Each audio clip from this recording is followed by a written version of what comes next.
안녕하세요. 음악 커뮤니케이터 가츠입니다. 이제 연말이라서 각종 시상식들이 하는 시기인데요. 며칠 전에 지니뮤직 어워드에서도 2022년에 시상식을 했거든요.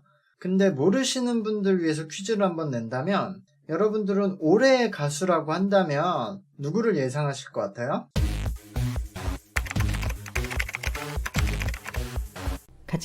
같이.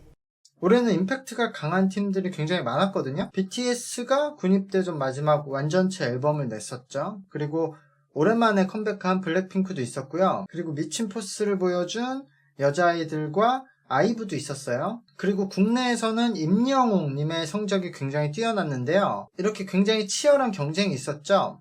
근데 결과는 올해의 가수, 올해의 앨범, 올해의 음원이 대상급에 해당하는 상인데요. 올해의 가수와 올해의 앨범의 NCT 드림, 그리고 올해의 음원에 임영웅님이 선정이 되었습니다.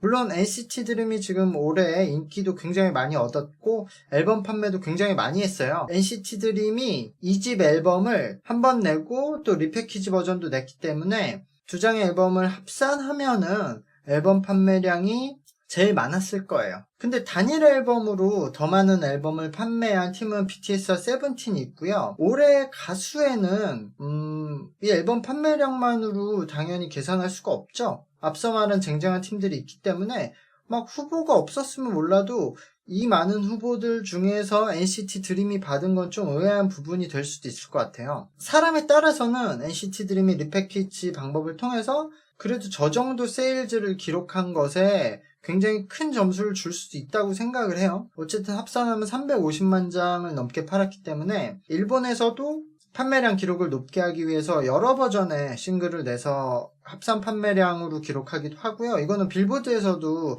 마찬가지로 하거든요. 그래서 한국에서도 이런 방법을 통하게 한 것을 높게 평가할 수 있을 것 같아요. 어쨌든 리패키지가 전혀 다른 앨범이 아니라 몇 곡만 추가해서 새로 내는 거기 때문에 또 사게 하는 거에 대한 부담이 있긴 있거든요. 그리고 이런 방법을 한다고 해서 누구나 300만 장 넘게 팔 수 있는 것은 아니죠. 그러나 BTS나 세븐틴이 이런 방법을 했으면 뭐 더 훨씬 많이 팔았겠죠. 사실 이런 시상식의 결과가 이상한 것이 하루에 이틀이 아니죠. 이번 지니 어워드에서 여자 솔로 상에서도 아이유님이 음원과 투표 모두 2위와 거의 2배 차이를 벌리면서 1위를 했거든요. 하지만 심사를 거친 결과는 2위였던 태연님이 수상을 했어요. 시간을 거슬러 올라가 보면 굉장히 흔한 일이기도 해요. 2021년, 그러니까 작년에 하이원 서울가요대상에서는 데뷔 후 처음으로 NCT 127이 대상을 받았거든요.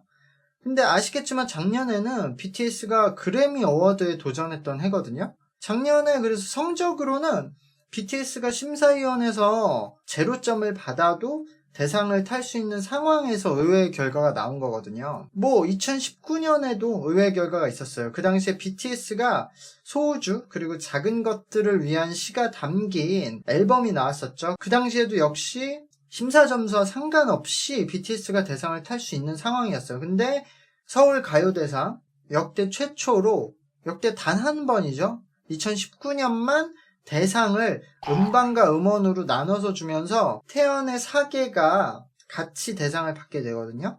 그리고 이 부분에서는 아이유가 가장 할 말이 많아요. 국내 한정으로는 BTS와 붙어도 더 좋은 성적을 내던 아이유거든요. 근데 아이유는 그 인기 있던 지난 10년 세월 동안 상을 거의 타지 못했어요. 특히 이 말씀드린 지니 어워드와 서울가요대상에서는 그 10년 동안 본상 한 번밖에 못 탔어요. 작년에. 2017년에는 아이유가 반편지, 팔레트, 가을 아침 이런 곡들을 연달아 히트시키면서 그야말로 미친 한 해를 보냈는데 아이유가 그의 주요상을 받지를 못했었어요. 근데 반대로 공교롭게도 SM 소속 아티스트들은 상을 많이 탔고요. 근데 어쨌든 연예 대상이라든지 연기 대상에서도 자질 논란은 굉장히 많이 일어나잖아요. 근데도 좀 차이점이 있어요, 음악관. 왜냐하면 음악은 심사 기준들, 채점 기준들이 다 공표가 돼 있거든요. 그래서 음원과 투표 등의 점수로 이미 심사 점수의 영향력을 뛰어넘었는데도 결과가 다르게 나오는 상황이니까 이러면은 심사 기준, 채점 기준에 의미가 없고 투표한 사람들도 의미가 없잖아요. 왜 이런 일들이 일어날까? 애초에 시상식을 하는 사람들의 목적, 주최 측의 목적이 이런 뭐 기록을 정확히 해서 상을 주려는 것에 목적이 있는 게 아니라 영향력과 돈을 위한 것이기 때문이거든요. K-팝에 인기 있는 팀들을 한꺼번에 모아서 섭외할 수만 있다면 당연히 많은 돈을 벌 수 있는 게 굉장히 당연하죠. 근데 행사나 콘서트로 그들을 섭외한다는 것은 돈도 괜히 많이 들지만 그들이 한자리에 그 스케줄을 맞춰서 섭외에 승낙할 가능성이 별로 없죠. 근데 이것을 말만 시상식으로 바꾸면은 똑같은 일을 하는 건데도 모으기가 굉장히 수월해져요. 절대 모으기 힘든 팀들을 한자리에 모아서 이벤트를 하게 되는 거죠. 거기에 몇 팀은 콘서트처럼 공연도 할 수 있고요. 그리고 이벤트를 시상식으로 이름만 바꾸면 일반 콘서트나 이벤트보다 협찬을 받기도 몇 배 쉬워지거든요. 그러니까 수익적인 측면에서도 훨씬 유리해지고요. 어쨌든 많은 팀들을 모았으니까 티켓도 잘 팔 수 있고요. 많은 돈을 들여서 홍보를 해야 하는 콘서트에 비해서 자동적으로 그냥 기사가 많이 나고 홍보도 돼요. 뭐 시상식 있다, 그리고 누구 참여한다, 뭐 무슨 상, 누구 유력, 또 시상식 이후에는 누가 무슨 상 받았다, 이렇게 자동적으로요. 그리고 여기서 협찬사들 그리고 소속사들과 만나면서 주최 측이 비즈니스 관계 형성에 가장 큰 도움을 주거든요. 제가 이제 활동을 하면서 본 결과는 시상식의 가장 큰 효과는 이런 시상식을 미끼로 이렇게 연결되는 비즈니스 관계가 가장 크다고 생각을 했어요. 그래서 실제로 어느 시상식에서 특정 소속사의 아티스트를 좋아한다면 관계자들끼리 좀 친밀한 경우가 많아요. 음악 관련 사업을 하는 곳에서 시상식을 많이 하기 때문에 엔터테인먼트 회사들과 친하면 당연히 연관된 다양한 일에 공조를 하면서 서로 도움이 많이 되거든요. 그래서 평소 친밀하게 지내면서 이런저런 협력도 하다가 시상식 때가 되면은 그런 팀의 주최 측이 알아서 좀 밀어주는 느낌이 있어요. 그럼 이런 그냥 기록을 위한 기록이 소속사 입장에선 필요할까? 이런 시대에도 팬들은 이제 뭐 시상식, 상 이런 거 의미 없다라고 생각할 수 있잖아요. 근데 저는 이게 소속사 입장에서는 필요하다고 봐요. 이게 바이럴, 그리고 해외 바이럴에는 큰 도움이 되거든요. 물론 해외에서도 K-팝에 엄청 관심 있는 사람들은 이런 것들을 다 확인하고 공유하지만 그런 사람들이 많지 않으니까 그냥 일반적인 대중들은 그냥 기사 타이틀로 접하게 되니까 이거는 뭐 한국에 있는 일반적인 대중들도 마찬가지인데요. 특히 새로운 나라의 이제 세일즈 홍보들을 할 때는 이런 기록들로 홍보를 하는 것이 효과가 좋거든요. 예를 들어 뭐 일본 첫 데뷔를 앞두고 있는 팀이면은 이런 시상식에서 상 받았으면 뭐 한국에서 뭐뭐뭐 무슨 상 탄 무슨 팀이 이제 일본에서 첫 데뷔를 한다 이렇게. 그리고 어차피 사람들은 본인이 보고 싶은 것만 보기 때문에 이런 기록들이 핵심 팬들에게는 또 의미가 크고요. 그래서 어쨌든 회사 입장에서는 이런 기록들이 전 세계에 마케팅을 하는데 아직도 큰 영향을 끼치고 있다. 한국의 그냥 일반 대중들에게는 별 상관없는 기록이라도. 그럼 어떻게 해야 할까를 생각해 보면요.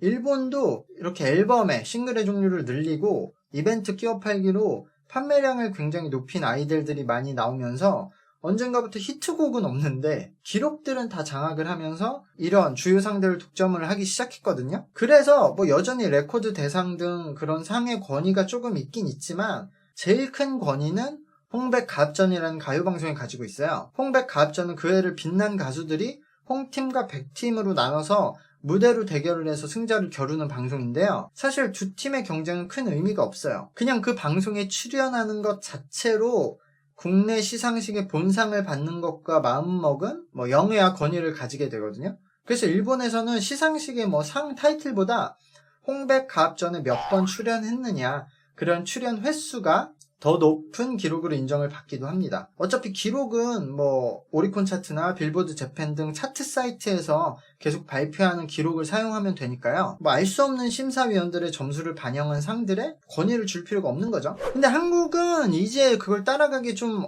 다른 사정이 있죠. 홍백 가합전은 이미 역사가 있어서 누구나 출전을 하려고 하기 때문에 섭외가 수월한데 지금 한국의 상황에서는 다른 시상식에서는 다 상을 주는데 시상 없이 아티스트들을 그냥 연말에 한자리에 모으게 할 명분이 없죠. 그리고 어떤 시상식이 데이터에 기반해서 정확히 시상을 한다고 해도 그 시상식이 권위를 가질 수 있을까?